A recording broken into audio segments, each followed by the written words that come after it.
regular Wasilla City Council meeting is called to order. The time is 6 p.m. Before we begin, council, please put away cell phones. If you have personal business to attend to during the meeting, please move for a recess. If you're participating telephonically, please mute your phone unless speaking. Also, when speaking, please state your name for those streaming the meeting. As a reminder to all attendees, this meeting is being streamed live. The camera is located directly in the back of the council chambers above the clock. Madam Clerk, please call the roll. Thank you, Madam Mayor. Councilmember Sullivan Leonard. Here. Councilmember Graham. Here. Councilmember Johnson. Here. Councilmember Velock. Here. Councilmember Rubio. Here. Councilmember Brown is not present, so unless there's objection from the body, we'll excuse his absence. He may also be running late. You do have a quorum, Madam Mayor. Councilmember Sullivan Leonard, Graham, Johnson, Velock, and Rubio are with us in chambers. No member is participating telephonically. Thank you. Please stand for the Pledge of Allegiance, and Elena, would you please lead us? I pledge allegiance to the flag of the United States of America and to the republic for which it stands, one nation, under God, indivisible, for liberty and justice for all. Thank you. The first item of business is approval of the agenda. Are there changes to the agenda? Madam Mayor. Mr. Graham.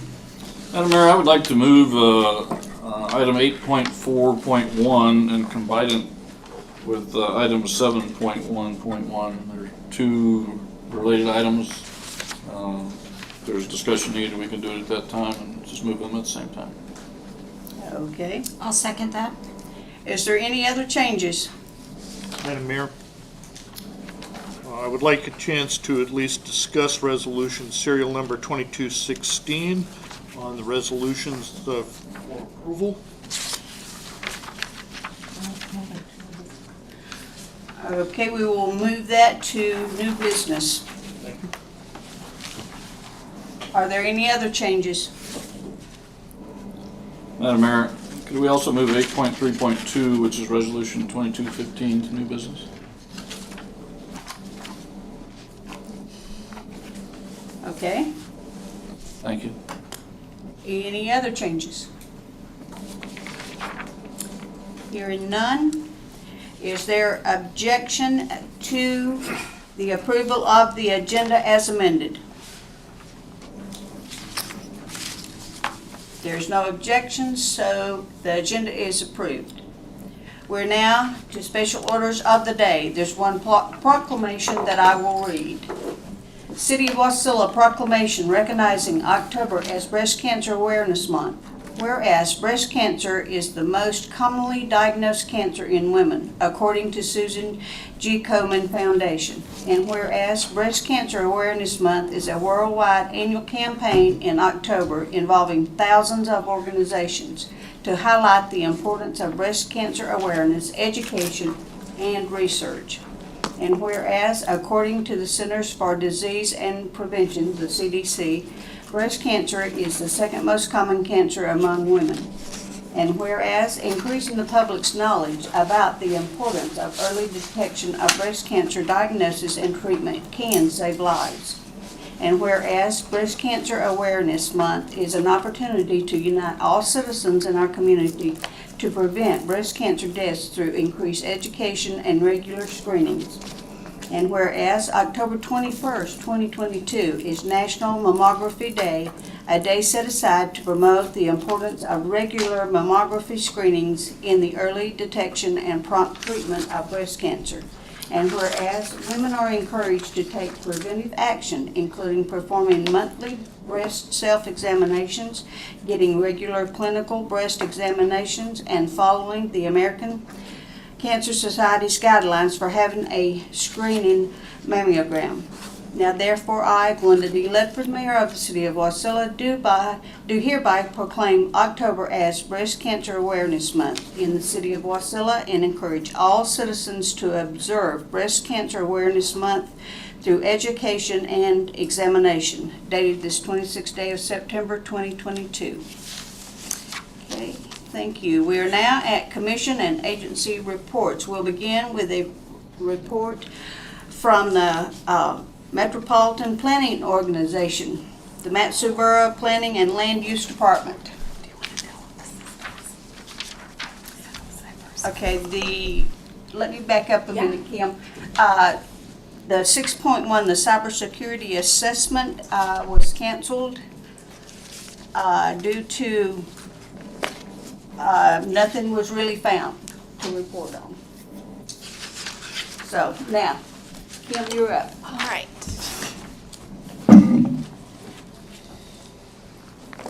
And is the mic hot? I'm gonna push. Good. Okay. Well, thank you for having me tonight. My name's Kim Solian, and I work for the Mat-Su Borough in the planning department. And I wanted to come give a little update on the Metropolitan Planning Organization's activities over the past couple of years, and to kind of give a little more context to the resolution that's on your consent agenda, 22-14, requesting the state of Alaska allocate some seed funding to the future MPO. And I apologize in advance for this presentation. There's some animations in the PowerPoint. Now I can't see if it's on. Do I have to point at something special? Oh, here we go. Yep. So, yeah, there you go. I have younger staff in my office, and they're like, you should use these PowerPoint tools that are online, but then I forget that there's all these other animations, and so I apologize for the clicking. So the Metropolitan Planning Organization, I assume many of you have heard the name before, and like I said, we've been planning for a few years. In 2010, they expected the census would certify a portion of the core area as urbanized, and so we have been talking about this for a while, but that didn't happen. But now, with the roughly 22% growth in population in the greater core area over the past 10 years, really think that it's likely that we are going to get that urbanized area designation in the greater core area. And basically what that means, there's more than 50,000 people in a contiguous area, or more than 1,000 people per square mile. And once that population density reaches that threshold, the federal government has a couple triggers that require communities to plan for certain things a little bit differently. And one of those things is transportation planning.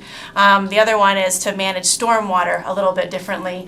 And then the last part is related to transportation, and that's how public transit providers receive funding within that core area. But we can talk about that at another time. So, we haven't received the census certification. We expected to receive notification in April of 22 that the Mat-Su had received its urbanized area designation. They pushed that timeline back to July of this year, and that didn't happen. And the most recent census update is that we will hear in December this year, they'll release all the urbanized area designations. And so we have received some preliminary data from the census related to population numbers right now.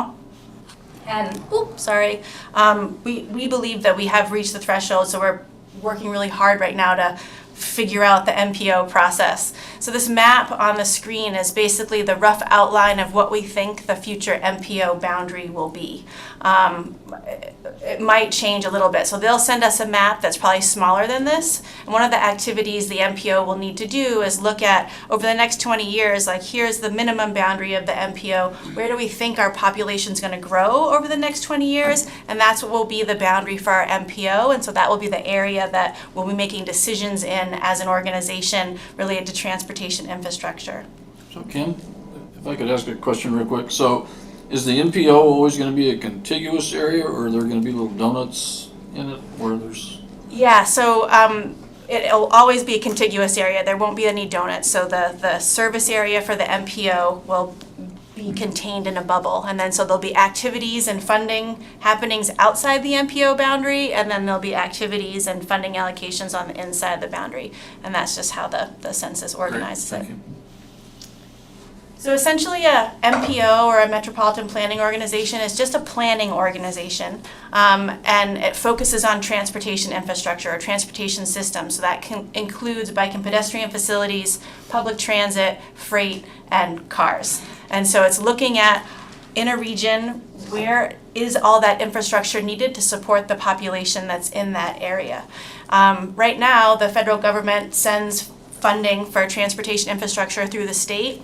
And the state pretty much decides where they're going to build new roads and where they're going to put this infrastructure. And though local governments have some ability to create their own infrastructure and build their own roads with their tax money, once the MPO is formed, the state will have to be part of the MPO, and everyone will have to work together to decide how those federal funds are going to be used. The state will no longer get to say, we think this is a priority, and maybe City of Wasilla, we're not interested in what your priority is, we're going to do this thing over here. Once the MPO is formed, at least within the MPO boundary, all those decisions will be made cooperatively.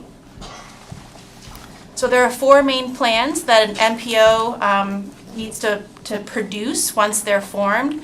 And one is a Metropolitan Transportation Plan, which is basically a 20-year long-range transportation plan that looks at all the criteria that I talked about for cars, public transit, bike and pedestrian facilities, and freight. Then they also have to create a TIP, or a Transportation Improvement Program, which is a 5-year or a 4-year funding program that takes the 20-year plan and then breaks it up into little segments based on annual allocations of funding, which roads are going to be the priority to do first, second, and third, and on down the line. We'll also have to do a very detailed work plan that talks about what is the MPO going to do from year to year, how are they going to plan out their time, how are they going to spend those planning dollars, and then a pretty robust public participation plan, because the real point of the MPO is that transportation planning, once in an area hits a threshold related to population density, it's really important that we engage the community, make sure we understand what their needs are and what they want, and then we make those decisions together. So the MPO will receive annual funding from the federal government through the state of Alaska. If the Mat-Su is designated as urbanized area and we form the MPO, we'll be the 3rd MPO in Alaska. Anchorage has an MPO, AMATS, and Fairbanks has an MPO, and we'll be that 3rd one. So we're very similar to Fairbanks in population size and potential structure of our MPO. So they get an allocation of about $400,000 a year to hire staff and run the organization and do those planning activities that I talked about, complete those long-range plans. And then they get an allocation of somewhere between $8 and $10 million annually to focus on those transportation infrastructure investments. With that, there will be a requirement for a 9.03% match on the planning funds. That we'll have to figure out how to come up with that. And then additionally, for those infrastructure, capital infrastructure funding, there will also be a match percentage required based on who will own the future facility. So if it's a road in the City of Wasilla, then the City of Wasilla would need to come up with that match portion to match those federal funds to move that project forward. Mayor, can I ask a question? Yes. Just really quickly, so as we look at the 3, as we potentially build this into an MPO for the Mat-Su, considering that we are a fast-growing community, will that take some sense of priority then with regard to federal funding that's coming into the state of Alaska? Fairbanks isn't growing, Anchorage is kind of at a plateau, but Mat-Su continues to grow. So would we see a priority for Mat-Su with funding? So we'll get a standard allocation, just like throughout the country. I don't think we'll get additional funds because we are growing so rapidly. But with the IIJA funds, there is an opportunity right now to get more funding related to transportation infrastructure. But I don't know that we'll get much more than the $400,000 a year for the office and running the organization, and that $8 to $10 million. But I'm not it hasn't happened yet, so it is quite possible that we could get a little more funding, but I'm not sure at this point. And remind me what the acronym is. What is it? What did you say? IAHG something? Oh, the Infrastructure Investment and Jobs Act. So the big federal bill that the administration put forward to focus on supporting the country's infrastructure. There's a lot of grant opportunities available right now for the state of Alaska through that program. Perfect. Mayor? Mr. Johnson. So it says here the facility owners will be responsible for basically a 9% match. Okay, the way that the drawing or the map was drawn, there's several political entities within that. So how is this 9% going to be allocated with respect to, say, Wasilla's share or Palmer's share, or the share that is outside of neither community? So that's a great question. So the MPO will have, the Mat-Su Borough, the cities of Palmer and Wasilla, the DOT, and then Chickaloon and Kinnick tribes, we think will make up the organization. So as we move forward to complete the Metropolitan Transportation Plan, that long-range plan for what we want for infrastructure over the next 20 years, and then move things into the TIP, that will be a conversation. So the organization will be governed by a policy board that has representation from each of the entities. Right now, Mayor Ledford is serving on the pre-policy board. And so once we get to the time when we're going to make decisions about which road project or which public transit project we want to move forward, then she will be coming back to you and having conversations about, okay, we're building the TIP for the MPO. This is a project that I think is a priority for the city of Wasilla. And then you all will make that decision if you want to move that forward. So when the mayor comes to the MPO, she'll put her MPO hat on, but she'll be advocating for your priorities, as will the city of Palmer and the borough. Now, if you do have a project that's a priority, but you don't have the funds to come up with the match right now, we'll work on putting that project on a timeline so that maybe it'll take a couple years to coordinate all that match funding so that maybe in year 1 of our TIP, you wouldn't have the money, but maybe in year 3, you've saved resources so that you could ask for it. Since the Transportation Improvement Program is a 4-year funding plan, so you have time to play catch up. So also, if everyone thought a project was a priority, the city thought a project for Wasilla was, Palmer thought a project for Wasilla was a priority, and they were pushing for that, you still get to have a say that if you don't have the match funding ready, you're not going to be forced to do a project that you're not ready for. Does that answer the question? To the larger extent, yes. The 400,000 for getting the organization up and running, do we have a match part of that? So the $400,000 a year to operate the MPO, that will come from the federal government, and we will need a 9% match. One of the resolution that's on your consent agenda tonight to ask the state of Alaska for some seed funding will help with that seed match money and some of the seed operations costs that the organization will need to cover. So the funding will come to the MPO as a reimbursable grant through the state of Alaska. There'll be some lag time. And so because the MPO is going to be a nonprofit organization, it won't, once it starts as a baby organization, it won't have operations funds, it won't have a big bank account. So this request to the state of Alaska is really to put some seed money into the MPO's account so we can cover those initial membership dues, some of the initial match for the planning funds, the $400,000. But then once the organization is up and running, there will be an expectation that each of the entities that are part of the MPO will contribute some funding annually. I think it's roughly maybe $5,000 annually. I think what we did some rough calculations on how much would the state put in, how much would the borough put in, and the cities and the tribes, and we base it on population. So the more population the entity represents, the more they would be responsible for covering that match. So the borough and the DOT will have the highest amount of match required, and then on down the line. But the policy board will need to figure out what those numbers will look like once the organization is formed. Madam Mayor? If I may. Mr. Gray. So, on this board, which is currently an advisory board, but will, at some point turn into an operational board, you mentioned the cities on there, the boroughs on there, a couple of tribal organizations on there, but I didn't hear any mention of community councils. Some of the community councils control, or I won't say control, but encompass way more population than do some of the tribal organizations you mentioned. How are community councils going to be rolled into this? So we will have, that's a really good question, we will have a robust public participation plan and outreach to make sure that we're engaging the community councils. But technically, I think the borough would represent the population that's within a community council, and so that's how they won't necessarily have a seat at the policy board or the steering committee. or technical committee.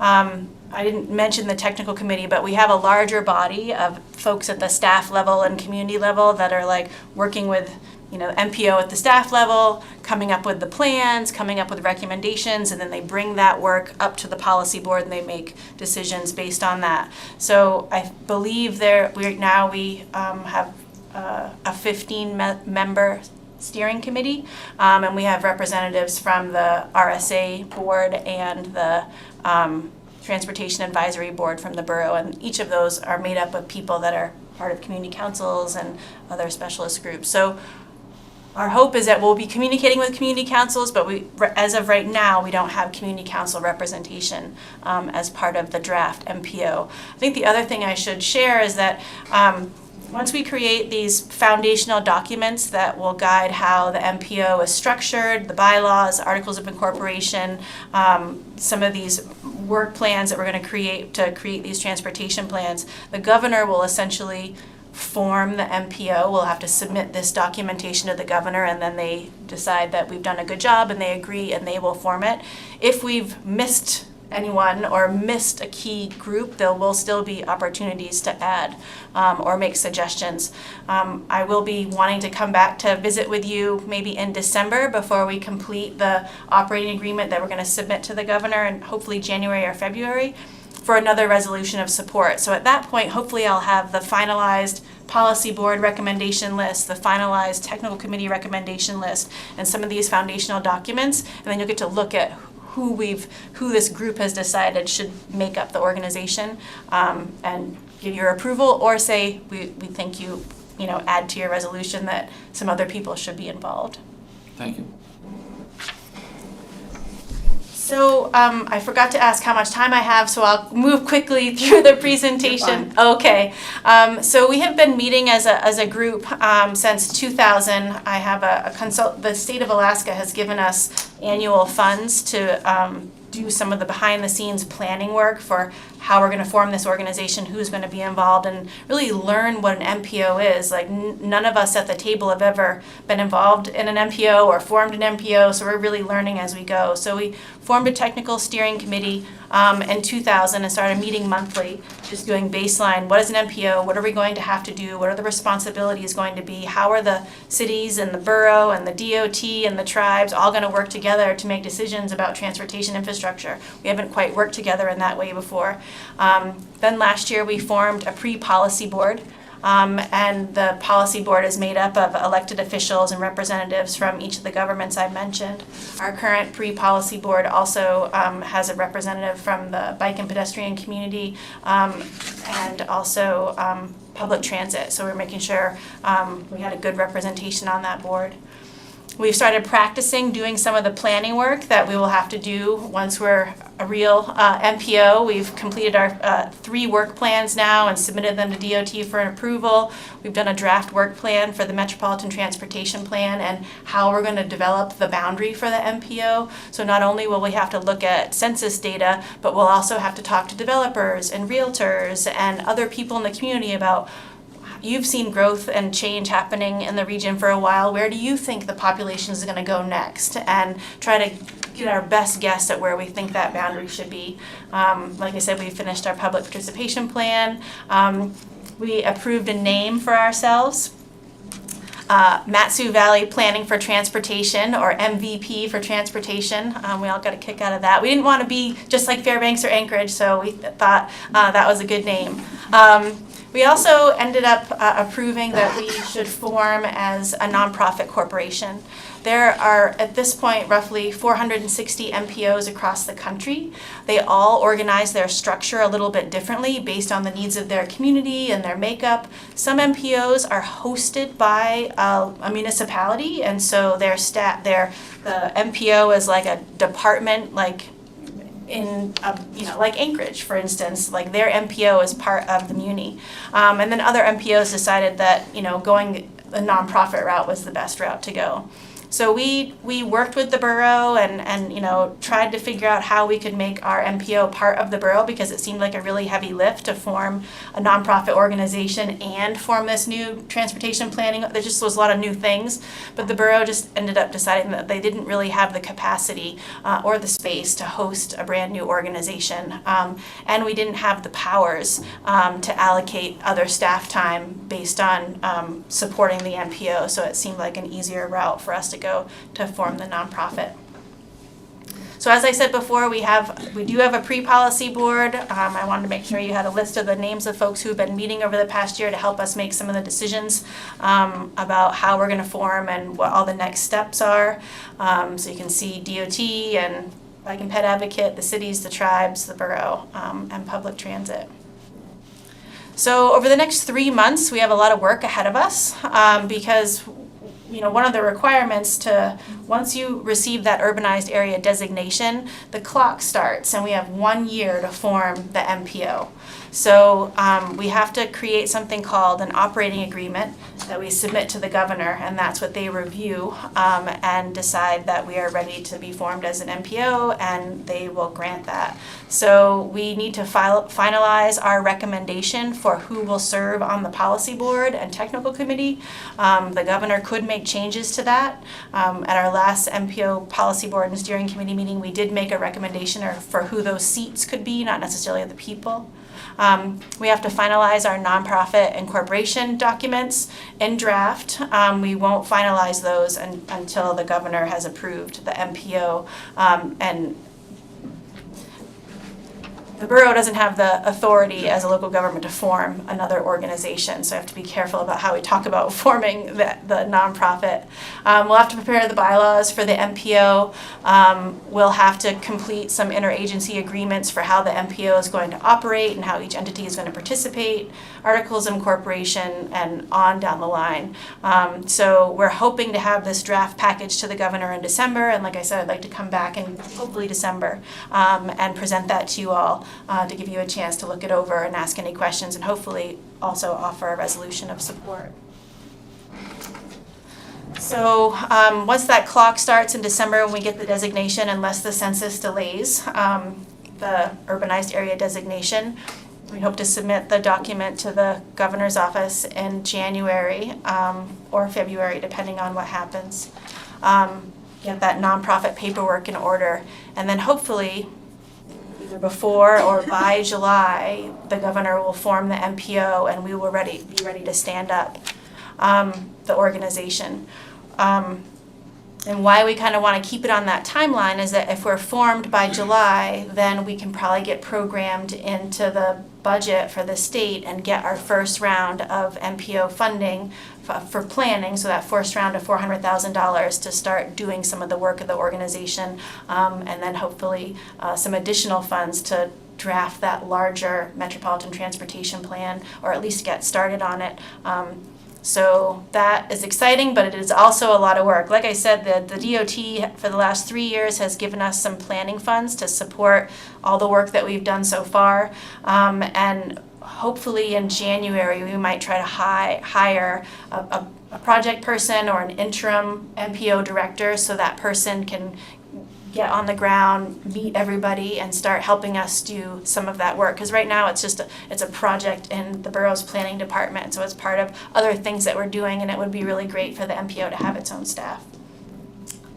So the resolution before you tonight, the 22-14, we met with the DOT commissioner I think last month, and we were talking with them about our concern that the MPO wouldn't have enough funding from the get-go. And so because we were going to form as a nonprofit organization, we wouldn't have any seed money.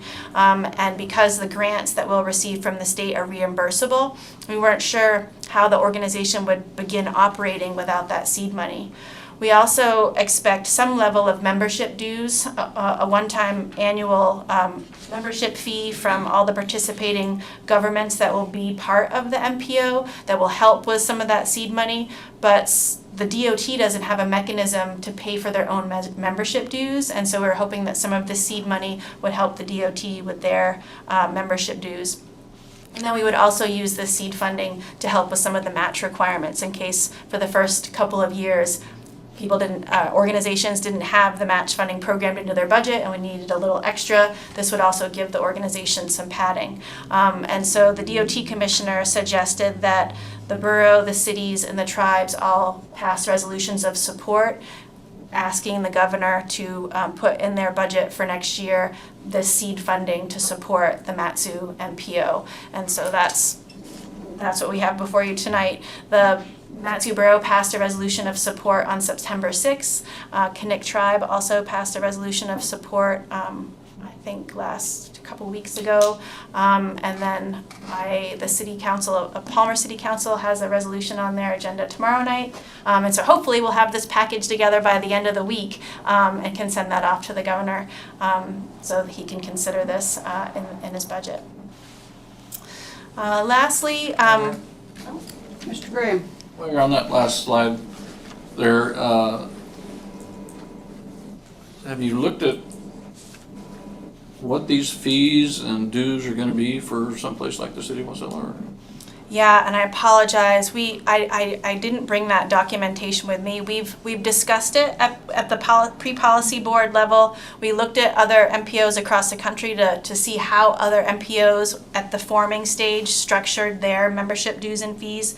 So if I can remember from memory, I think that If you would rather not speak off the cuff, that's fine. So I maybe it was like maybe $20,000 for a membership fee and then an annual dues of $2,000 to $5,000 for the city of Wasilla. The state was around $200,000. The borough was about $150,000 for like a one-time fee, and it went on down. Like so, our theory, our what we're proposing is that we look at population, and so based on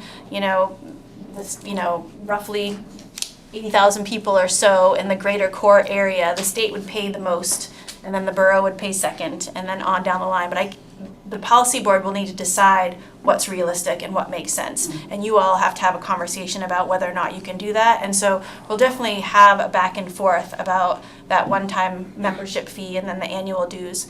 The membership fees, let's say the MPO dissolves, so any of the money that you put in to help float the organization would come back to you. Like it'll just be used to cover the reimbursable costs. So the match money will go towards the operation of the organization, so that wouldn't. Thank you. Madam Mayor, Mr. Johnson? I think this would be a question more for you. If we approve then Resolution 2214, are we actually committing ourselves to the money then? No.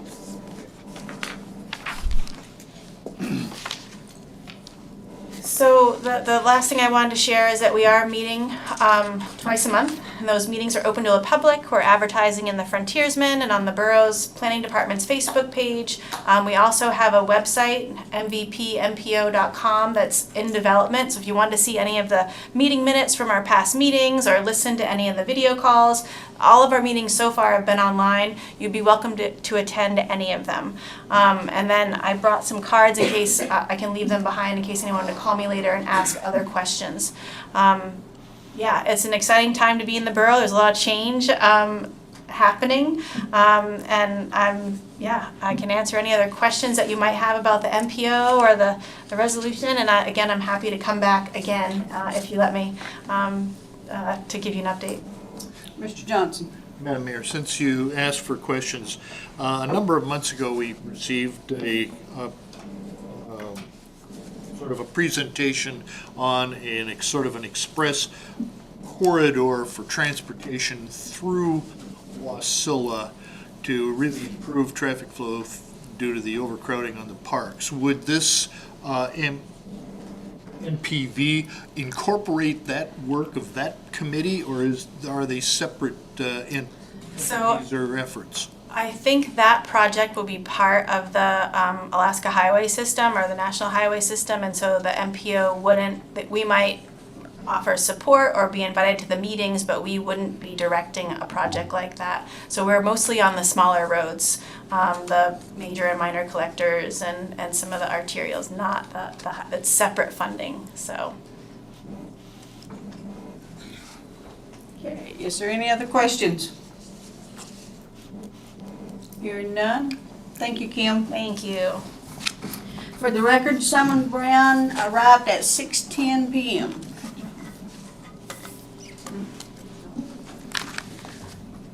And next is Parks and Recreation Commission. Mr. Bell. Scott Bell, Recreational Services Director. Reporting on the Park and Rec Commission meeting September 14th. Reported we had a summer program called Parks Passport. And with that, we had 160 of the passports picked up, which was distributed through the library, the Menard Center, museum, and Public Works. As an opportunity for the community and children to venture out and see all the different great parks we have and all the different amenities. So what we're looking at doing now is to see if we can find a way to make that a year-round, but expand it to having people go to other parts of the city, like the museum, the library, and things like that. So that'll be kind of our work coming up here in the fall. We did report that the Arbor Day tree seedlings status is, the program was basically ended this year due to extensive seedling mortality. I know, great sentence, sorry. So we will be doing it again next year. Anybody that had received any, I think they were gift or coupons for trees, things like that, we'll find a way to accommodate that for next year. We still have seat D vacant, and we currently, the Park and Rec Facebook page has 2,943 followers. Lynn Follett, the Parks and Building Supervisor, reported on a few items, including working on the archery range at Lucille Park, so that is ongoing. Vandalism was at an all-time high in the city parks this year, unfortunately. And he had provided a playground assessment for Wonderland so that we can kind of look at how to do some short-term repair and look at long-term solutions for that park. And the Newcomb Park restrooms, provided some plans and drawings for that. And last part was Matsuburo Emergency Expo. Saturday at the Menard Center had a great turnout of about 1,300 people, so that is our report. Is there any questions from the council? Mr. Graham? Thank you, ma'am. Thank you, Scott. So a couple of things with you've got the volunteers needed for the Halloween Spooktacular. Is this, for a couple of years, the Chamber of Commerce did an event out there. Are they not doing that anymore? Is this in conjunction? Is this a separate event? The Chamber event that they had done pre-COVID was their standalone event, and they've chosen not to come back and do it. They kind of did I think a tailgate version for a little bit during COVID, and at this point, they have not come to us to do that event. Okay. The Halloween Spooktacular is part of our just standard Park and Rec programming, that we usually will do a free skate at the Menard Center on Halloween Day, depending on if we have other user groups and things like that using the facility. Okay, and a second question for you. I see here the weed harvester is down, needing repair. Can you talk to the effectiveness of that weed harvesting program? I mean, we spent $270,000 to buy that machine. We don't know how much we've spent on paying the guy to drive around the lake and harvest weeds, but the whole idea was to improve the quality of the lake.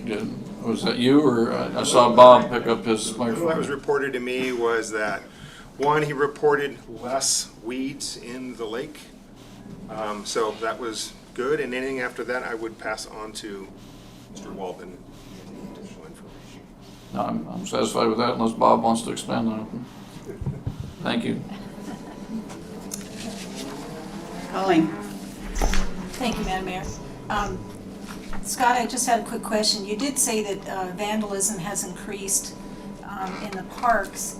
And can you remind me, did we have park rangers this year around the parks? And, you know, is there something that they can see? Is it happening more at night when the park rangers aren't around, or are they seeing things happening during the day? Park rangers are in play right now. That is a different department, but under code compliance and Mr. Walden in Public Works. So I'll let him answer that. Yeah, thank you. I'll jump in. Yeah, so our park rangers started late this year, just due to availability of personnel. No one really applied until late, I think it was July-ish. So it was a late start for sure.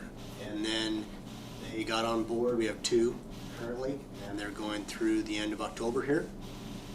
And yes, most of the way we've been finding some of this vandalism is in the morning, during the midnight hours, and in a few cases during some times on the weekends, and people are not, in their normal duties. We have split shift with our rangers, so they work through the weekend, but they can't be everywhere.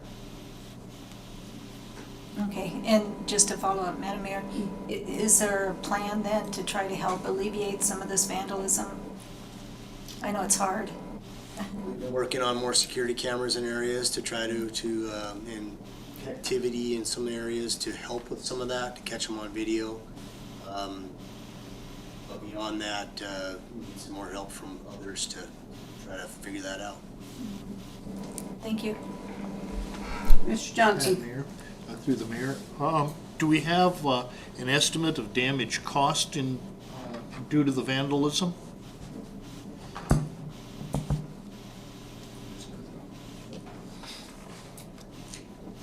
We do have that, but I don't have a spreadsheet in front of me to give you a total. I could bring that as an IM to the board here next time. Just a rough guess. I mean, it doesn't have to be, if you feel comfortable in doing that. I can give you some scenarios. There was some, the hand dispensers at the restrooms. Just last week, it was toilets at Nunley that were destroyed by somebody stomping them. Stuff to that nature. Most of the vandalism has been in our restrooms. I mean, I was just wondering if this is like $100,000 items to.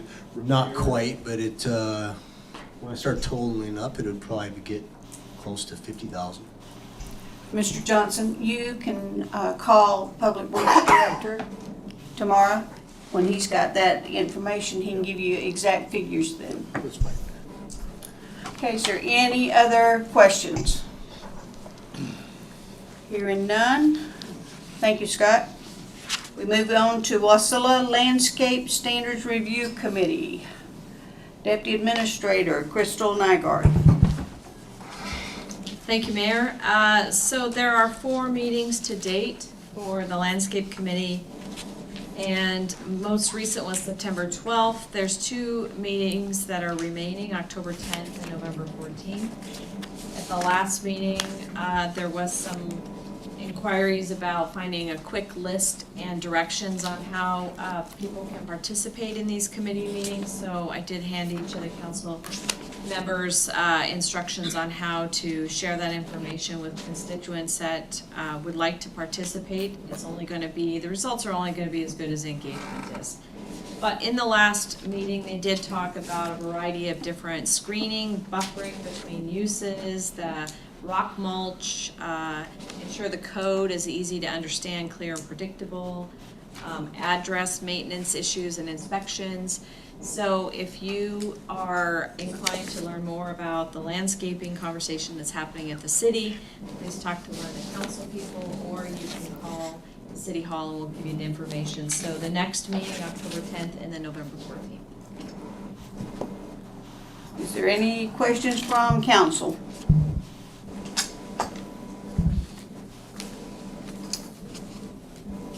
Okay, hearing none. Thank you, ma'am. Now we are on to Wasilla High Student Representative.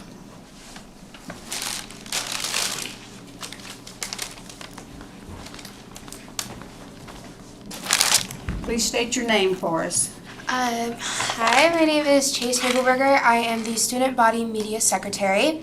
I would first like to take this opportunity to thank the City Council to share. Oh, sorry. I would first like to take this opportunity to thank the City Council for the opportunity to share all positive things that are happening at Wasilla each month. We want to give you a very special thank you to Mayor Ledford.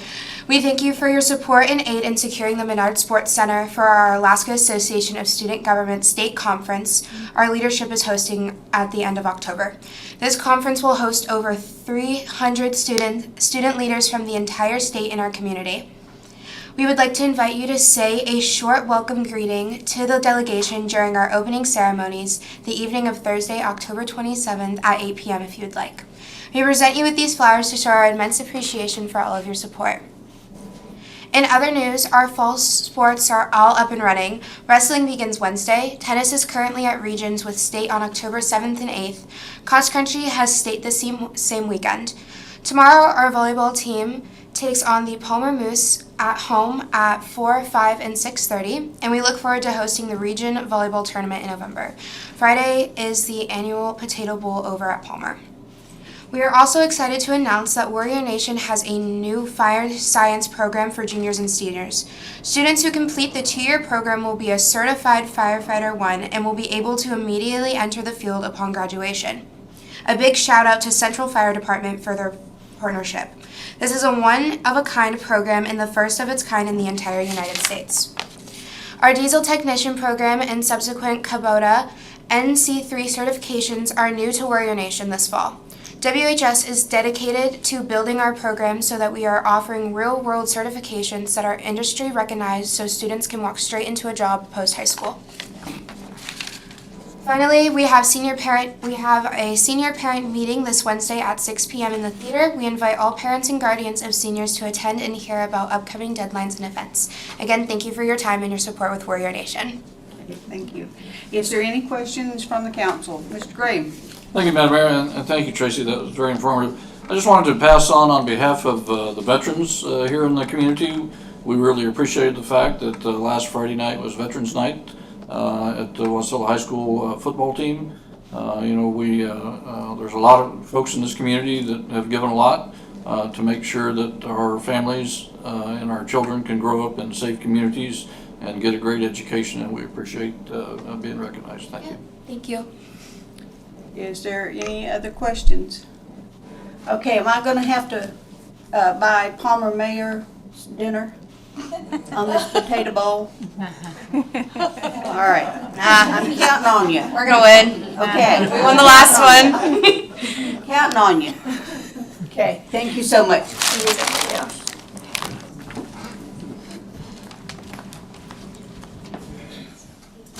Thank you.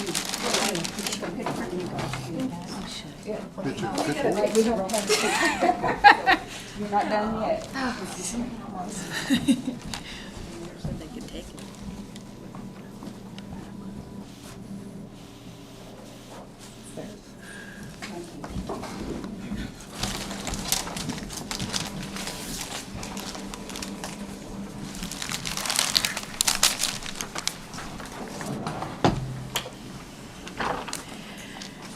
Okay, we are now at public participation. There are 2 ordinances scheduled for public hearing. Madam Clerk, please read the title of the first ordinance. And I'll also read the AM that was moved with it as a companion. So ordinance serial number 2227, amending the fiscal year 2023 budget by appropriating $8,500 from the general fund balance and transferring the funds in the amount of $8,500 to the CIP fund for the MATCOM generator replacement project. And with that then is AM number 2236, contract amendment to Nodak Electric and Construction in the amount of $56,351 for the MATCOM generator replacement project. Okay. The public hearing on ordinance serial number 22-27 and AM 22-36 is open. Anyone who would like to testify, please come forward and begin by stating your first and last name. Comments are limited to 3 minutes per person. Seeing nobody, we'll move it back to council. Is there a motion to adopt ordinance serial number 22-27 and AM 22-36? Madam Mayor, I move ordinance number 2227 and accompanying AM 2236 as one item. Is there a second? Councilman Brown, second. It's been moved by Councilmember Graham and seconded by Councilmember Brown to adopt ordinance serial number 22-27 and AM 22-36. Is there a discussion? Madam Mayor? Mr. Graham? I see our MATCOM director is here. Could we have a little bit of background on the AM, the contract amendment? Absolutely. Jacob Butcher, Communications Manager for MATCOM. So the two different parts that are at play here, one is the change order number one that we refer to it, and that's the $8,500. That was to make a change order to the contract to demolish the current generator's concrete pad that it's sitting on and construct a new pad to go with the new generator. If we're going to refresh the generator, let's do it right and do it from the ground up. The second component is the change order number two that we refer to it as, and that's to add in a additional layer of redundancy or emergency connectivity. Right now the transfer switch is internal and would have to be rewired, say the generator were to go bad. This summer in a couple different municipalities across the state, there's been substantial power failures that have taken down 911 systems. So this change order will actually supply an external manual transfer switch that we would be able to get a hold of either Borough Emergency Management or State Emergency Management to roll up a mobile generator that's on a trailer, and it makes it quick and easy to plug and play. So if our generator were to go bad or not start up or something to that effect, it'd be easy enough to roll up a mobile generator and just hook it straight into the building and get it powered up immediately. That's great, thank you. Is there further discussion? Madam Mayor? Ms. Bealock? I was just curious when I was looking at all of the bids, there's quite a discrepancy. And then I thought a change order. Did everyone bid on the exact same thing, or did someone bid for some redundancy, or what's the big I'd have gaps? to defer to Mr. Walden for how the bid process works. However, the change order for the external manual transfer switch, which was the main big ticket item on the change orders, came more recently, especially in light of other municipalities, like I said, across the state that actually had their backup power supply fail when they needed it, and it actually took down emergency 911 services as well as the radio systems to communicate with the emergency responders in the field. So it's one of those learn from other people's mistakes and try to not have it happen to us. Mr. Walden? And further clarify, this bid was back in May of '21. We've been waiting 15 months for this generator to show up. So we've had plenty of time to think of extra things we'd want as we've been waiting. And that was one thing, like you'd said, that other things throughout the state have learned and lessons learned and added that redundancy. So it was just a change order with a single contractor to add that functionality into the new system. To the bid winner, just bid to winner, yes. add a change order. Okay, thank you. Is there further discussion? Hearing none, Madam Clerk, please take a roll call vote on adoption of ordinance serial number 22-27 and AM 22-36. Thank you, Madam Mayor. Councilmember Sullivan Leonard? Yes. Councilmember Graham? Yes. Councilmember Johnson? Yes. Councilmember Brown? Yes. Councilmember Velock? Yes. Councilmember Rubio? Yes. The motion to adopt ordinance serial number 2227 and AM number 2236 passes unanimously with Councilmember Sullivan Leonard, Graham, Johnson, Brown, Velock, and Rubio in support. If I could let the council know, I really appreciate you guys' support. It's been fantastic to work with you guys. Thank you so much. Thank you, Jacob. Madam Clerk, please read the title of the second ordinance scheduled for public hearing. Thank you, Madam Mayor. Ordinance serial number 2228, adopting the non-reoccurring 2022 Community Grant Program to support nonprofit organizations serving the needs of the Wasilla community and authorizing disbursement of up to $400,000 of city funds through that program. The public hearing on ordinance serial number 22-28 is open. Anyone who would like to testify, please come forward and begin by stating your first and last name. Comments are limited to 3 minutes per person.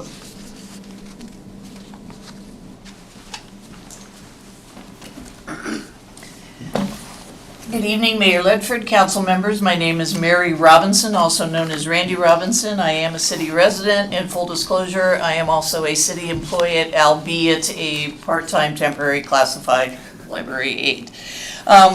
Speaking tonight in support of ordinance serial 22-28. I've appeared before you several times before, and nothing in life is guaranteed, but thank you for moving forward on the 2022 Community Grant Program. Thank you for forming the Grants Policy Committee, meeting and reporting.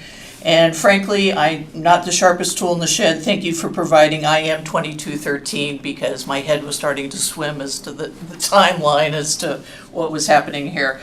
But I do sincerely believe that this is a desired ordinance. It should be accepted, it should be adopted, it should be moved forward. I see it still has several more hearings. And because it does serve the fundamental needs of Wasilla's most vulnerable populations, especially senior citizens, youth, and those experiencing economic hardship. Again, I won't bore you because I have appeared before you several times, but I hope that you do continue to move forward on this. And I didn't have time to do the research, but I have been reading up a little bit about like the Alaska Community Foundation. Palmer has a community foundation, so perhaps at some point moving forward, 2023 into the future, that might be something that Wasilla could explore, is to have a community foundation, a separate arm, if you will. So that might be something to think about. So thank you, and I hope you continue to move forward on this. Thank you. Is there anyone else that would like to testify? Hearing none? No, I would like to testify. Oh, sorry.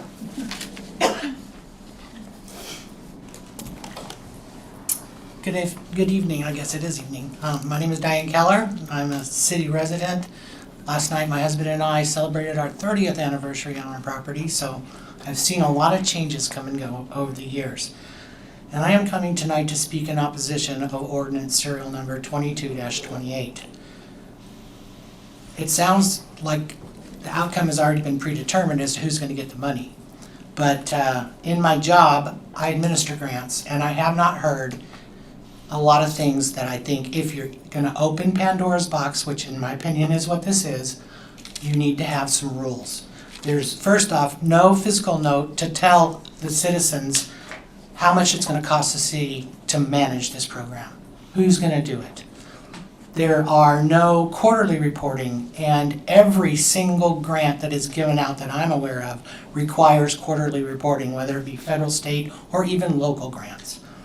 There is no scoring criteria that's been determined, so that's something that you should have, because if you don't have scoring criteria, some people are going to win and some people are going to lose, and there's going to be problems because of that. And it is going to seem like it's not what you based it on sharing with people, it's who you know, and that's not a good thing.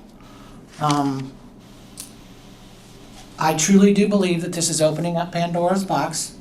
The city, for those of you that are new and those of you that are old, you should remember that our sales tax was voted for, first off, our police department. I do not see them responding in my neighborhoods like they should be with traffic issues. And it's because there's problems with hiring and staffing, which should be looked at. I do not see the city, if they have this much money, $400,000 is a lot of money. That needs to be put into sewer improvements, road improvements, water improvements, the things that made the city become what it is today. We are not a social service agency. You just heard from the MPO people that you're going to have to join this organization. You don't even know what your costs are going to be, but get ready, it's probably going to be like you're writing a $10,000 check to sign up, and then you're going to be spending money every year. The one thing, and they would be eligible as an applicant for this grant. If anyone is eligible, that it's going to help. The ACLU could potentially be eligible. Do you really want to fund the ACLU with my tax dollars? I don't. So really, I would ask every single one of you council members, especially the people that are asking for us to vote for them, to really consider what you're doing to our city. Thank you so much. And if you want to give money back, reduce the sales tax. That's an equal way to distribute the wealth. Is there anyone else that wants to testify at this time? Hearing none, the public hearing is closed. Is there a motion to adopt ordinance serial number 22-28? Madam Mayor, Colleen? I move ordinance serial number 22-28. Is there a second? Second that. It's been moved by Councilmember Sullivan Leonard and seconded by Councilmember Viglock to adopt ordinance serial number 22-28. Is there discussion? Madam Mayor? Mr. Johnson? In the last 2 weeks, I've more or less canvassed as many people as I possibly could. When I go to haircuts, when I go to the store, when I go to in and around, just asking people. The information is not scientific at all based on this. What I hear from people basically supports the testimony that we just heard. By offering 3 different choices, which is what I did, I said, do we want to see more, if we were to spend any additional money for, that we would have in the budget for community improvements such as roads, sewers, street lightings, curbs, sidewalks. That was choice A. Choice B was, do we want a tax holiday or types? Or choice 3, do we want to have a grant program? I was getting about a 2/3 for choices A and B and 1/3 for C. If we were to run an ordinance on this and went to voting, we would probably lose this this proposal. I have always been against the proposal ever since day one. I don't think I voted for it once. And my position as far as the ideological Pandora's box that would be open, I just can't support it. Thank you. Is there further discussion? Mr. Graham? Madam Mayor, first, thank you, former Mayor Keller, for your testimony. You didn't mention that you were the former mayor. You had been a couple weeks, but I remember working with you when you were the mayor. It's great to see you here. Nice to have you weighing in. I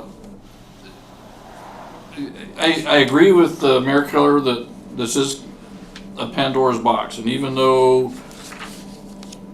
the discussion has kind of been that, well, this is a one-time good deal sort of thing. We're just going to do it this year, and then if we want to do it next year, we can do it next year. But I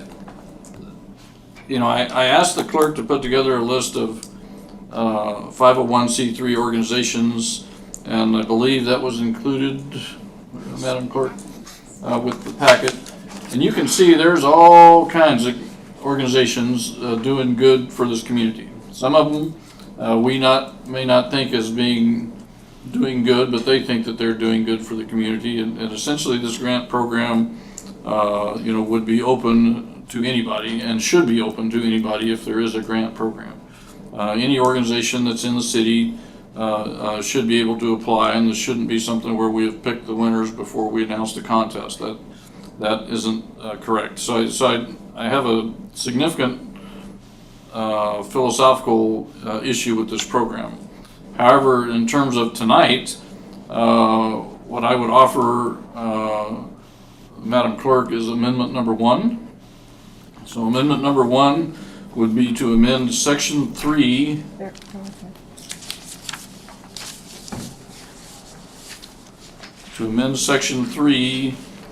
to add on line 36 after the period, grants for operational expenditures are limited to $25,000 per participant, and grants for capital expenditures are limited to $50,000 to participants. I submit that as amendment number 1.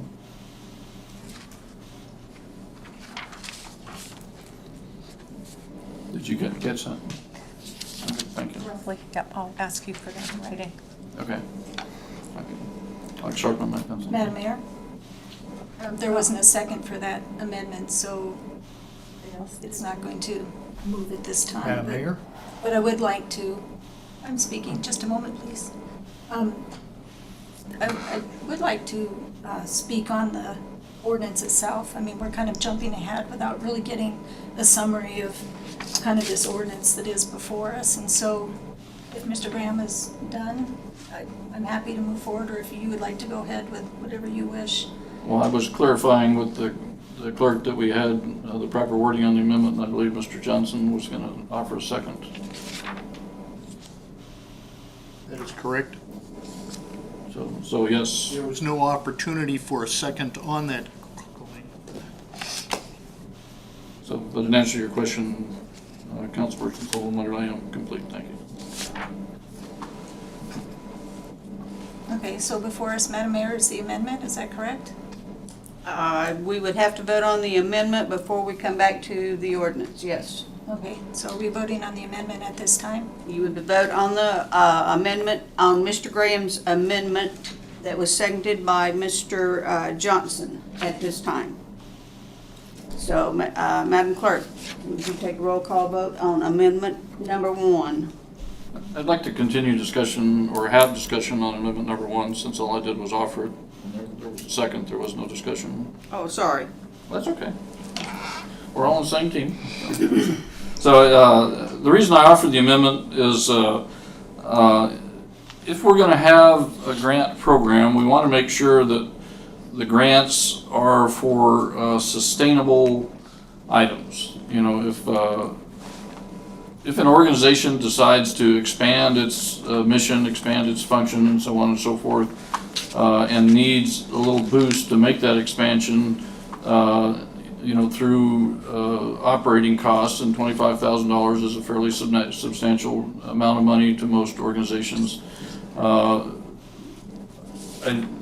I really don't have a problem with that number that's applied to us. You know, when someone comes and applies to the grant committee and says, well, we're going to use the money to do this specific thing, to add this specific staff member, to add a specific program, to expand the program, but it shows that it is a kind of a one-time operational expense. And the same thing with capital expenditures. You know, we shouldn't be funding you know, $100,000 capital expenditure, which is a huge amount of capital for most organizations. I mean, unless you're talking about the Mat-Su Health Foundation, there's probably nobody on that list that doesn't have a $100,000 project that they can work on. But if we limit that to $50,000, it limits the buy-in from the city and assures that you have the proper buy-in from the organization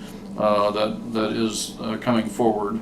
And of course, like Mayor Keller mentioned, you know, if we have a scoring system, you know, making sure that whatever capital project is moving forward is sustainable, as well as any initial operational program that they're looking forward to be sustainable as well. So that's where I came up with those numbers of $25,000 for operational and $50,000 for capital. Thank you. Can you repeat the? If I may, Madam Mayor, I'm sorry, Mr. Graham. So grants, just so we're all on the same page, grants for operational Expenditures. are limited to $25,000 and capital $50,000. Yes, that's correct. Thank you, sir. Okay. Is there further discussion? Yes, Madam Mayor? Colleen? No, thank you, Madam Mayor. With regard to this particular amendment to the ordinance, I'm going to vote in opposition to this. We have a clear guideline with which we are following from the Grants Committee, which was developed by our committee members and with oversight by our legal counsel, so that we would make sure to obtain all the necessary required documentation from any 501c3 that may apply for a grant. We would review financials, we would review what the particular project may or may not be, and how it ties into the development and well-being of our city residents. We purposefully left it open with regard to any particular amount of money, because honestly, I didn't want to, and we didn't want to turn anybody away. If somebody came in and they had a request for $500, may be applicable, it may be something that they need just to get them over the hump, to get through this particular year. We have had people come before us, we've had the seniors come before us, their request was for $100,000. What they did bring forward was very clear, it was very comprehensive, and it did match the needs of our community members. Anyone that applies for this particular grant, the intent of this committee and the intent of council that approved this stated that it was going to be a one-time disbursement of funds. And with that, the deciding factor came from the pandemic, the funds that came from CARES Act, and the understanding too that there were some dollars that were not able to reach other 501c3 nonprofits in our community. It was designated that we would be looking at funds for that. We did discuss it with an undesignated general fund source for $400,000. I can't see giving 3 people the maximum of that amount, but this at least allows it to reach to those that are in need. So again, I didn't mean to get off on a tangent, but we did want to leave it open so that we could reach more members of our community as opposed to just a select few. Thank you. Is there further discussion? Madam Mayor? Mr. Johnson? Colleen, in response to your comment there, if you really look at the logic of what Councilman Graham's amendment is to lower the amount to allow more organizations to actually apply for the funds. As it stands right now, one organization could come in and ask for the whole $400,000, and the grant committee could therefore approve that, basically taking all of the money for one particular organization, since there is no limits set. Even though there were discussions talking about a $100,000 range, that is not in writing. Thank you. Madam Mayor, if I could just answer that really quickly. I think the unique part of our committee and the unique jurisdiction of our council is such that you will have the last bite of the apple when it comes to the final designation of funds to any of the awardees for the grants. When we get through that final process, that comes back to the council, and the council as a whole then makes that determination on, so-and-so, maybe they should get a little bit more, maybe so-and-so should get a little bit less. You have that last say. We as a council will have that last say.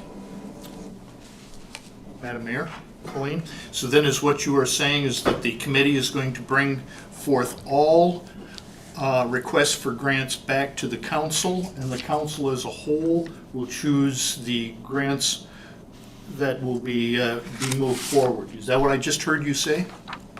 I'm sorry, for clarification, Madam Mayor, the committee will choose the grantees who will be receiving the amount from this grant and the amount that they will receive. That will then come to the council. You have that last view before approval. Therefore, at that time, you may amend it as you wish, and if you have support from council to do so. So Colleen, is what you're still saying is that the down selection will be happened by the committee and not the council as a whole. So in essence, if one person was to come through, the council committee could say, yes, I'm granting all of the money to one organization, and we as a council could simply say yes or no to that. Is that correct? So with that, I assume that's a yes. Well, I don't know if I want to just completely debate you back and forth here. I thought I was pretty clear on what's happening. If you look at the calendar for what we're doing for the process for the grant committee, it says it pretty specifically on how we're following that. I don't know if the attorney wants to follow up on that question, if I'm not quite being as clear as I could be. Sure. Yeah, I think that one of the things that's important to note is you could ask questions and you could also reject the selection. So council as a whole can take those steps. So you could say, I see there's one applicant here, one awardee at 400,000. Did the committee receive any other applicants? How many of the applicants were awarded? And if the committee reported back, well, we received 50 applicants and we awarded the whole 400,000 to one person, then that may lead to additional questions from council and maybe a disapproval from council as a body. And so you are an active participant as council members in the process of selection. But to Councilmember Sullivan Leonard's point, it is not the entire process of vetting and reviewing and in a sense auditing the application of the materials and the requests is not going to be done at the council table. And that for obvious resource management reasons and also privacy reasons, and we usually do not have, you won't find that with a grant program, even more substantial long-term ones. You won't find it. You need an arguably an administrative piece that then is brought for that final approval. So does that help answer the question? Okay, is there further discussion? Madam Mayor, I call the question. Okay, we are voting on the amendment number 1. Councilmember Johnson, how do you vote? Yes. Councilmember Brown? No. Councilmember Vilak? No. Councilmember Rubio? No. Councilmember Sullivan Leonard? No. Councilmember Graham? Yes. Amendment number 1 fails with Councilmembers Graham and Johnson in favor. Councilmembers Sullivan Leonard, Brown, Vilak, and Rubio opposed. Okay. Now we are back to the original ordinance of 22-28. Is there further discussion? Madam Mayor? Ms. Vilak? Yeah, I just wanted, and thank you, Diane, for coming. It's good to talk to you this afternoon. There is, and Colleen touched on that, there's some history to why that we have this temporary grant. I have grant and foundation experience in my past life, and you're right. If we decide to be in the grant business, you'd have to hire people or, volunteers like us or something like that. But back when we were giving out the CARES Act money, we kind of ran out of time at the end of the year. It all had to be given away by December 31st. And we still have this money left over. And we were voting on giving this last money away, and it didn't work out. And so that what was left got put in the general fund. And it was just, when this was formed, this temporary grant to distribute this last bit of money, that's why that was formed. It's not this ongoing Pandora's box. I totally agree. I've been there, done that. It is a temporary, where we'll give away so much money and then, we would have to vote to do it again. But I wanted you to have some history on, we just didn't one day decide, let's be a grant business. So I just wanted you to have that history. Is there further discussion? Madam Mayor. Mr. Graham?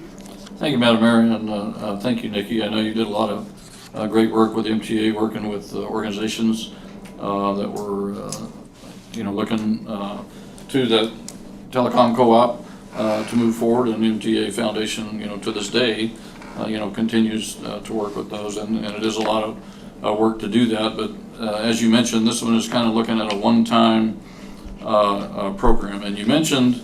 What was most interesting to me is you mentioned the troubles that we had with the CARES Act money, when the restrictions got loosened a little bit, and then the CARES Act money was made a little bit more available, for a little bit wider things, that there just wasn't enough time to make the program work, and so the city decided to funnel the uncommitted money into the general fund, which is where some of this money is coming from at this point.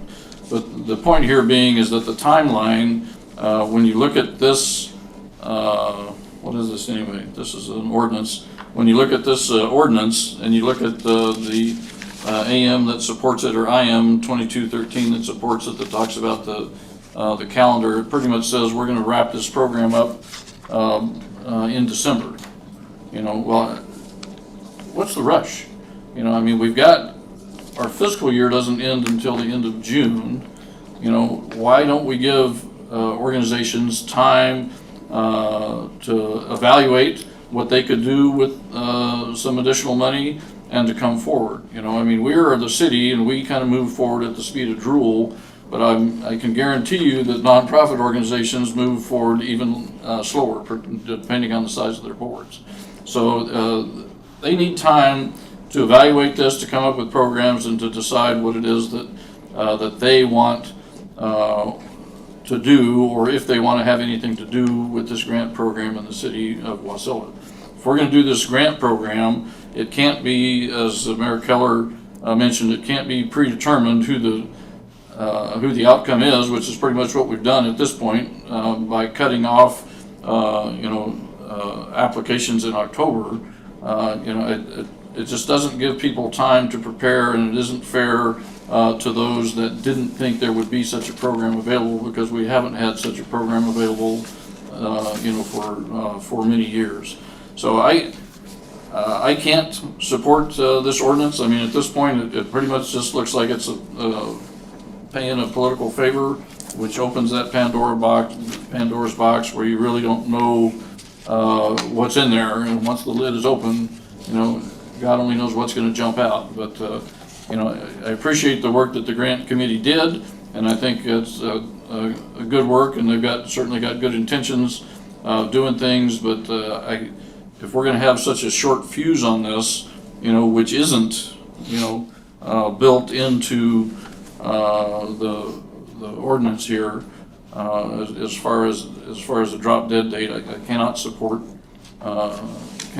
the ordinance unless we put a date in there that says we have until the end of the fiscal year to make those appropriations. Thank you. Joan, would you like to weigh in on this?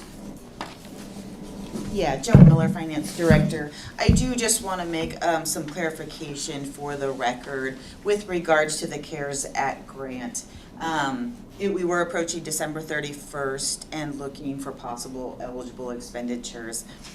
We did in fact spend all of our CARES Act funding on eligible expenditures.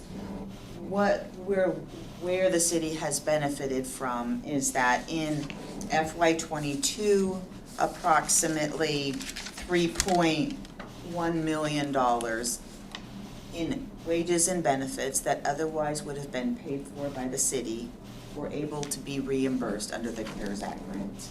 That provided funding that fell to our fund balance. So I just want to be very clear that we did fully expend the CARES Act grant on eligible expenditures. And so we didn't just move reserves to the general fund. It was the mere fact that we were reimbursed for costs we otherwise expected to pay from our fund balance.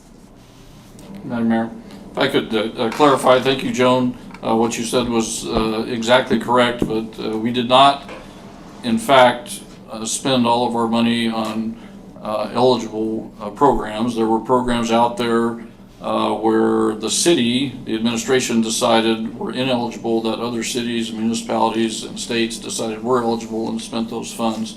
So we were very conservative, which I'm very glad that the city is conservative. So we were not able to expend those funds because of our own internal policies, not because not because it went. But you are correct. The $3.1 million was reimbursement for public safety salaries and benefits that were reimbursable to the city. And of course, the city had already planned on spending that, so essentially it is surplus funds. So yeah, we're exactly correct. Thank you for that explanation.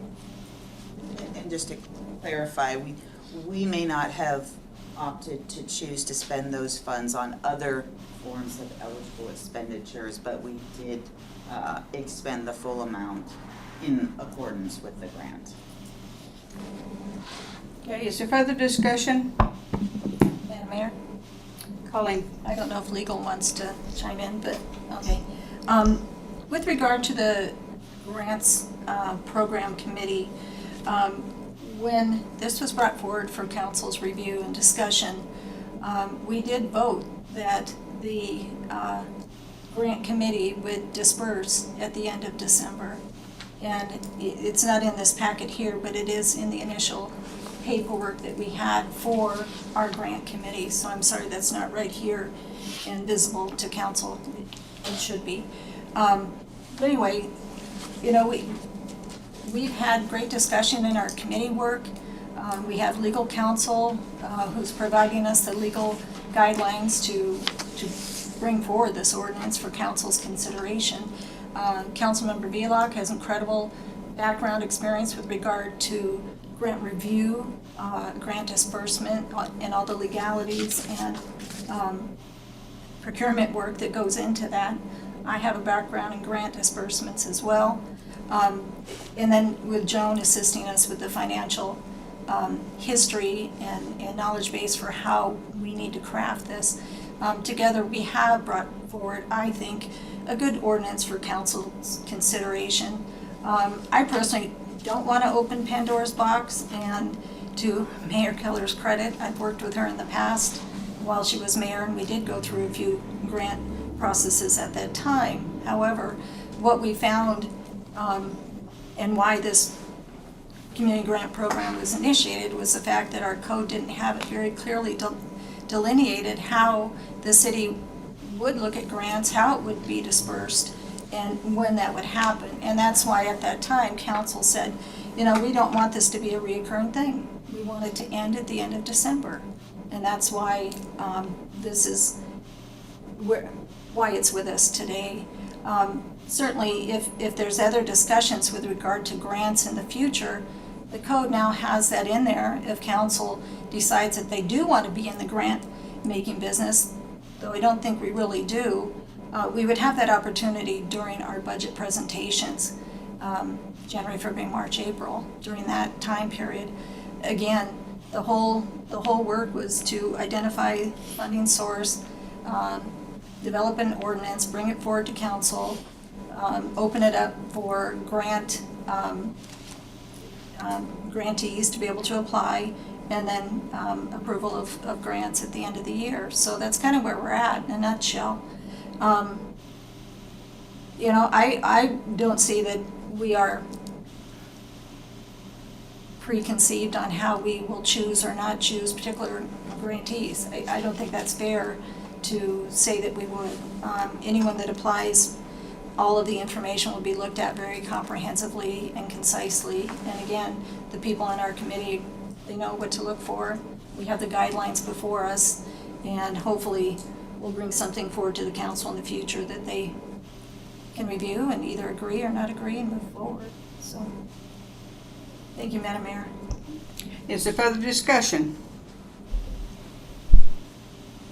Hearing none, Madam Clerk, please take a roll call vote on adoption of ordinance serial number 2228. Councilmember Graham. No. Councilmember Johnson. No. Councilmember Brown. Yes. Councilmember Velock. Yes. Councilmember Rubio. Yes. Councilmember Sullivan Leonard. Yes.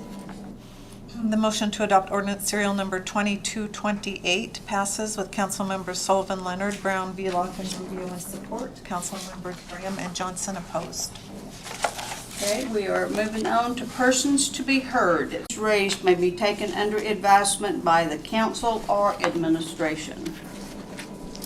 And the first one is Danielle Pond.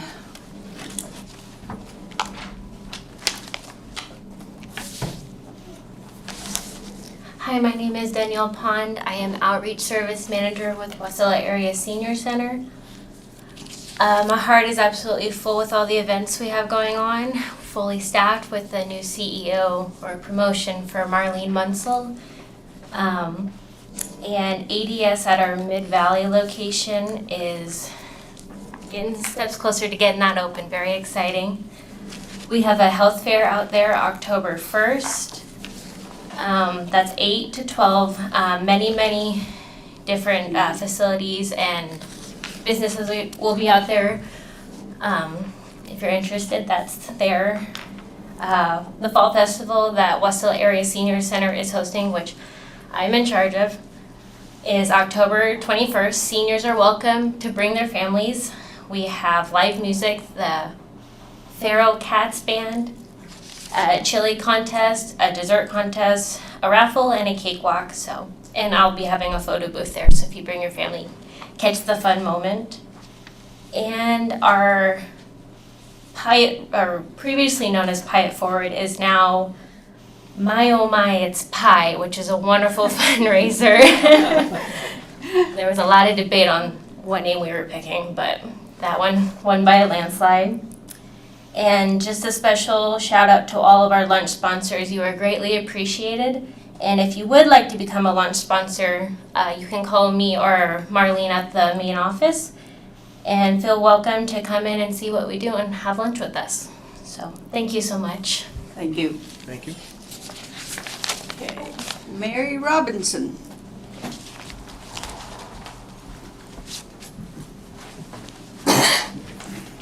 Mayor Ledford and council members, Mary Robinson, city resident. I just again want to thank the community, the grant committee, Ms. Sullivan Leonard, Ms. Velock, Ms. Newman, Ms. Miller, and also the city attorney. I thank you giving your time and your dedication to moving it forward. Thank you for the explanations. As I say, I really appreciate the informational memo because my head was starting to swim and I have a pile this high that my husband keeps trying to throw away into the shredder. I'm like, leave it alone. So thank you for explaining it. Thank you for all the time you've put into it. While I may not always agree with Mr. Graham and Mr. Johnson, you do need somebody to rub off the rough edges. So thank you for your questions and concerns about the grants, and thank you again for moving forward and adopting the ordinance. Thank you. Is there anyone else in the audience that would like to address the council at this time?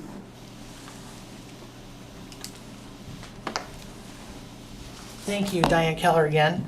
Like I said, I live on Glenwood, or off of Glenwood, and in a 2-week period, I was almost T-boned in a 25-mile-an-hour zone, turning onto my street. I've talked to some people at the council members, and I know the city had recently installed new stop signs in that area, but I'm here to report it is not reducing the speeding problem. I was almost hit 3 times after those stop signs were installed. Signs are already posted to go 25 miles an hour on those streets, and people don't read them. I've seen big trucks with trailers run right through them stop signs with kids waiting to get on or off the school bus.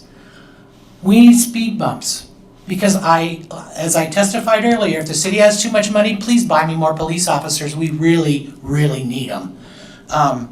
But I would love to see speed bumps. The police officers have told me you need speed bumps on Glenwood. We have people that don't live there, that all they care about is getting to the top of that hill and turning left. As a matter of fact, the day the officer was writing a ticket, I stopped and thanked him. And he's the one that said you need to request speed bumps at the council meeting, so that's what I'm here to do. But I brought my groceries home, put them away, went to go do another errand. There was a major accident at the top of that hill. So I'm also here tonight to tell you, if you have too much money, please plug a stoplight up at the corner of Glenwood and the Palmer Wasilla Highway. People are being seriously injured, and somebody, if they have not already done it, will die. Ms. Velock, as far as the historical information for grants at the council, we've had this discussion many times. So I would encourage you to bring forth an ordinance that would completely disband everything that you've done. If your true intention is one time, I'm expecting you to bring forth an ordinance that says we repeal this because, as Colleen said, now you have the structure in place. All you gotta do is fund it through the budget process. You, Ms. Velock, just opened Pandora's box. Thank you so much. Is there anyone else in the audience that would like to address the council at this time? Hearing none, we are on to the, We need to have a 10-minute recess. It's 7:34. Your meeting minutes, September 12, 2022. We have 4 introductions, recommended public hearing date of October 10th, 2022. The first is ordinance serial number 2229, amending the fiscal year 2023 budget by appropriating $48,947 from the airport fund balance for the purchase of airport maintenance equipment. Ordinance serial number 2230, amending the fiscal year 2023 budget by appropriating a Federal Aviation Administration grant in the amount of $762,495 for the airport planning and development, and appropriating $50,834 from the airport fund balance for required local match. Ordinance serial number 2231, amending the fiscal year 2023 budget by appropriating $46,525 from the general fund balance and transferring funds in the amount of $46,525 to the CIP fund for an upgrade to the audiovisual system in council chambers by moving to a fully digital microphone system and upgrading an uninterruptible power supply unit, or UPS, to the system. Ordinance serial number 2234, amending the fiscal year 2023 budget by appropriating $677,404 from the sewer fund balance for continuation of the wastewater outfall pilot study and permitting application process. One resolution for approval under the consent agenda, that's resolution serial number 2214, authorizing a state funding request in the amount of $1 million for the formation, organization, and operation of the Mat-Su Valley Planning MVP for transportation as the Metropolitan Planning Organization for the Mat-Su Borough in the state's fiscal year 2024 capital budget. Is there a motion to approve the consent agenda as read? Madam Mayor, I move to approve it as read. Is there a second? I'll second that, Madam Mayor. Is there objection to the motion? Hearing none, the motion is approved. There is no unfinished business, new business. Madam Clerk. Thank you. If there's no objection from council, I'm going to take these just in numerical order, with the first being resolution serial number 2215, authorizing the mayor to execute a 1-year renewal agreement with the state of Alaska for lease space in the Wasilla Police Department for use by an alcohol and marijuana control office investigator. Okay, Mr. Johnson, you had that pulled? Madam Mayor, that was Mr. Graham. I move. Oh, sorry. I remove resolution serial number 2215. Is there a second? Second. It's been moved by Councilmember Graham and seconded by Councilmember Johnson to approve resolution serial number 2215. Is there discussion? Madam Mayor. Mr. Graham. I just wanted to, a little, I don't know, philosophical knowledge from you. Why is the state only willing to do a 1-year lease on this? $450 a month, that's a steal for what's going on over there. Are we limited to 1 year? Can we offer them a 5-year? And what? Chief, you want to weigh in on this, please? John. To Councilmember Graham through the mayor, I actually don't know why they do the year grant. I can certainly find out and get an opinion by the next time that we do it, but for every experience that I've had for grants, it's always been 1 year. It doesn't matter if it's an investigator or a special commission position, it's always been a 1-year grant and then renewed. But I do not know why that is their procedures for that. I can certainly find out though. Well, in this case, the position is funded through the state, and we just moved it from Fairbanks to Wasilla, and we're providing them with undoubtedly Class A office space, and tremendous support, through the Wasilla Police Department. I'd like to see us pursue. Mr. Graham, CFO will weigh in on this too. Madam Mayor, Joan Miller, Finance Director. So this lease actually is a multi-year lease, and I don't know the original, like when they put it together last year, but it's 1 year with an option to renew each and every year for 5 years. So it is multi-year. Why the lessee opted to put it in as an option, I don't have the history there.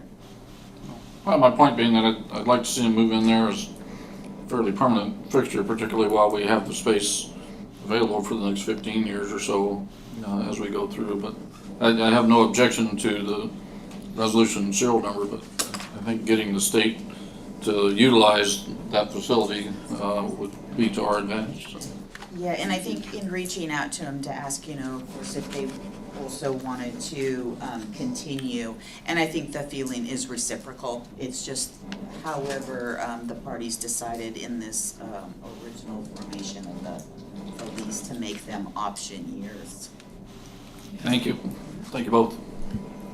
Mr. Graham, also, if you think back, the lease or the with MATCOM, the contract with MATCOM, it started out a yearly thing. This is the first year that they have signed anything other than a year with renewable every year for 5 years. So that's just the way they do things. Thank you. Okay, is there further discussion? Madam Mayor? Colleen? Thank you, through the mayor to Joan Miller. How did we come up to an amount of $450 a month for lease for this particular AMCO contract? Yeah, I think they did an original, because it's just a small room, Chief. Yeah. It's just one of the cubicles. Right, so it's quite a deal for us, because even at 120 square feet, that would be over $3 a square foot, Okay. plus a single parking spot. It does have provisions for increases. It was written a bit complex. The purpose of the increase, we want to actually simplify that going forward, but this renewal process kind of maybe came up a little bit too late in order to get our lessee and their approval process. So we will be looking at a simpler method of increasing that if they decide to continue in the future. Sure, and then for this particular lessee, then they have option for using a conference room or any of the other facilities within the police department, is that correct? Or are they very limited in where they can or cannot be? I believe it's very limited, and as far as even use of equipment is very limited. Okay. They're really a standalone operation. You might be able to discuss that more. Yeah, as a matter of fact, for the most part, I probably see him maybe twice a month, if that. And when it is, it's actually good networking and information sharing that we'd be able to provide, but if he had certainly requested to do a conference room or a training, then we would, I would accommodate that depending on what it is that he's looking for, but his impact on the department is very, very, very minimal. And I've probably seen him since I've been here maybe 2 or 3 times. But there hasn't been a need where he is pulling a lot of resources from my department at all. There hasn't actually been any requests. Thank you very much. Okay, is there further discussion? Hearing none, Madam Clerk. Want to do general consent? Oh, sorry. Position. Is there any objection to the motion? Is there any objection to the motion? Hearing none, the motion is approved. Okay, the next one is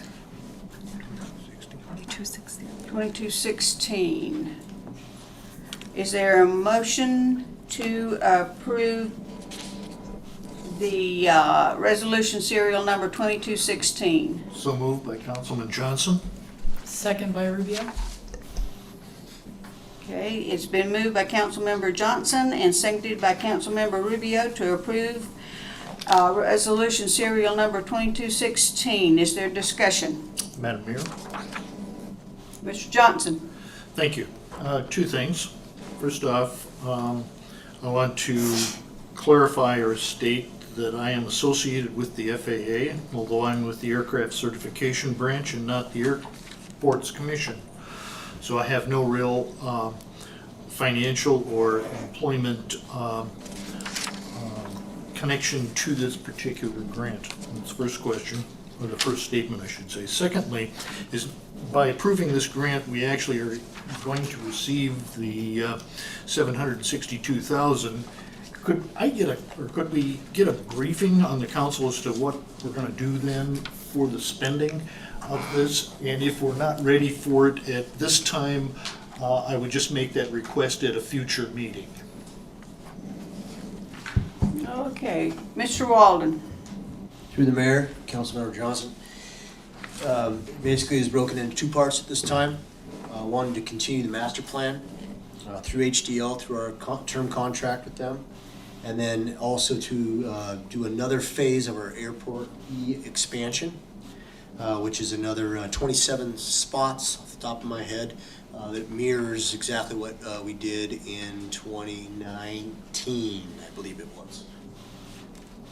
And I can get more specific with you later, but that's kind of the 20,000 foot version. Thank you. I'd very much like to see that. And I'm assuming that's a ramp expansion as well, or an apron expansion on the south side? Apron expansion on the north side, if you will, continuing in the hill area. Okay, thank you. Is there further discussion? Hearing none, is there objection to the motion? Hearing none, the motion is approved. Is that all we need to business? Okay. We are on to communications, so Madam Clerk, please read the titles of the items under communications. Thank you. Item number 2211, which is the City of Wasilla 2023 holiday schedule. Item number 2212, monthly financial reports for a period ending August 31st, 2022, to include the month-to-date expenditure report and disbursements greater than $10,000. Item number 2213, non-reoccurring community grant program event calendar. Commission minutes, Parks and Recreation Commission, September 14th, 2022, regular meeting, and Wasilla Landscape Standards Review Committee minutes, September 12th, 2022. Okay, we are now at audience comments, and everybody's left. So there won't be any tonight. So we are now at Mayor, Clerk, Attorney, and Council comments. I'm calling on Madam Attorney last because she'll be presenting a mini training session on executive sessions this evening. How long is your presentation, Holly? It's 8 o'clock. I think it would probably take anywhere between 7 and 10 minutes. Okay. It absolutely can wait till next meeting as well, though. It's up to you. I say no. Okay. Say no. Okay. All right. You can, use a buzzer. Okay. Madam Clerk. Thank you, Madam Mayor. As noted in the clerk's report, we did have an animal care and regulation appeal filed, and so that's appeal case number 2201. We've asked Attorney Joe Levesque, who has served as hearing officer in the past. He'll preside over that case, and we have a hearing date of October 12th at 10 a.m. in council chambers. At the last council meeting, a council member requested to be exempt, I guess, or if there was a way he could be taken out of the Know Before You Know security awareness training. And unfortunately, anybody per policy with the city email account has to take that training. So thank you to everybody for that. Early voting, city election is, of course, October 4th. Early voting continues Monday through Friday here at City Hall, 9 to 5, and then Saturday from 10 to 3. Tomorrow, Tuesday, 5 o'clock p.m. is the last per code, our deadline for processing any absentee by mail ballot requests. So if anyone's interested in voting by mail, we have to have your application by tomorrow, 5 o'clock Alaska time.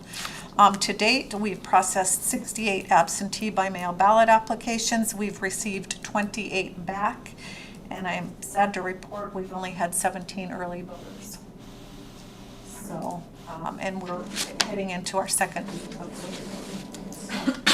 voting. That's all I have, Madam Mayor. Thank you. Thank you. Councilmember Sullivan Leonard. No comments, Madam Mayor. Councilmember Graham.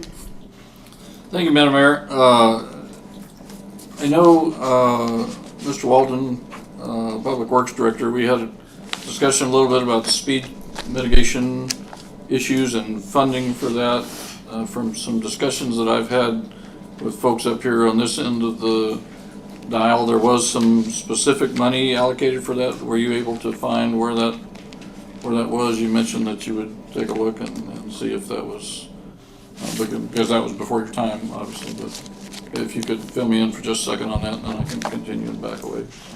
Yeah, I still have not found those monies, but we continue to make measures on Glenwood in specific. Just had another neighbor come in this morning and thank us for putting in extra bases and extra signs along Glenwood that apparently was missed by the other person here. So we continue to try to make things safer out there and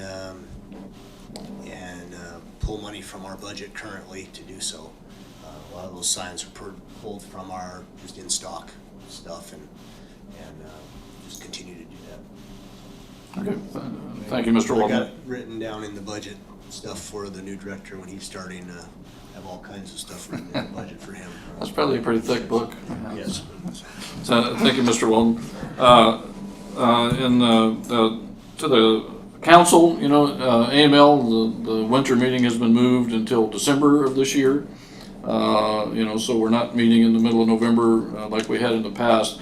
You know, make plans to attend. I know Nikki is on the board of AML. I'm on the board of AML. AML has tremendous amount of resources available for council members, for mayors, for administration, and a tremendous resource when it comes to working with the legislature and working with the governor and finding out what other cities are doing, so we're not reinventing the wheel that already exists. So, you know, please make plans to attend the AML Winter Conference. It's going to be in Anchorage this year, as it always is. It'll be a little bit different this year because it'll be at the Denina Center instead of at the Captain Cook, because it's just grown to be too large for the Captain Cook Hotel. But please make plans to attend. You will not regret the time that you spend at the AML Winter Conference. So, thank you, Madam Mayor. Councilmember Brown. Thank you, Madam Mayor. No comment. Councilmember Velock. Mayor, no comments. Councilmember Johnson. No comment, Mayor. Councilmember Rubio. No comment. And now I will turn it over to the city attorney. Thank you, Madam Mayor. I am going to be very quick. We spend a lot of time talking about executive session and how we get into executive session and how we get out of it and what we're allowed to act on and what we can't act on. And now we have a code of ethics in the city of Wasilla that really brings to the forefront what happens if our obligations surrounding executive session aren't followed. And so tonight, I'm not going to talk about how you get there. I'm going to talk about the confidential nature of executive session and the implications of the code of ethics that the council adopted on your individual council member duties and obligations. Not to scare you, but just to inform you, because we haven't had a full code of ethics training, a comprehensive training, and so this was just a quick opportunity to touch on this piece. So in your code of ethics, you have a section, it's 2.01060, and this section lists out your prohibited acts. And so now, for the first time in Wasilla, and there have been other laws that would govern obligations regarding confidentiality, but they're very intangible. They're things like the best interest of the city, or if there's damages from the information, that would have been an issue. Now you have a provision that says you must keep confidential information confidential, and it expressly references information learned in executive session. So what happens is, if we're in a situation where information from executive session finds its way out of executive session, whether it's written or verbal, there is a potential $1,000 fine through the ethics complaint process. There is a potential either public or private reprimand through the penalties process. But there's also the risk that your conduct will be labeled as misconduct, because not keeping something confidential is identified specifically as misconduct. And if that happens, then it puts a council member in a position to be subject to recall because of that term misconduct, right? That term, it no longer needs a definition beyond that. So this is new territory, and these risks or these obligations and liabilities are new. And so I wanted to use the mini session just to make council aware, but also to give you some ways to avoid that. One of the ways to avoid that is the advisory opinion option. If you feel like you have learned information in executive session that you feel the need to share, or you feel the need to share some piece of, and you're trying to figure out how to navigate that, this would be a really good time to say, hey, we've learned this information, or we're going to learn this information, and I have a feeling I'm going to need to I'm going to need to have a discussion with the public or the council. How do I do that? So that you're protected and you have that opinion that make sure you have clear lines. So that's all I have that I do. Okay. Yes. And if anybody has any questions, you can either ask the question now, of course, but you can also work with the clerk to make sure that you have a more comprehensive answer. Okay. With nothing further to come before the council, I'm adjourning the meeting unless objection is raised. Hearing none, the meeting's adjourned at 8:05 p.m. Okay, really good.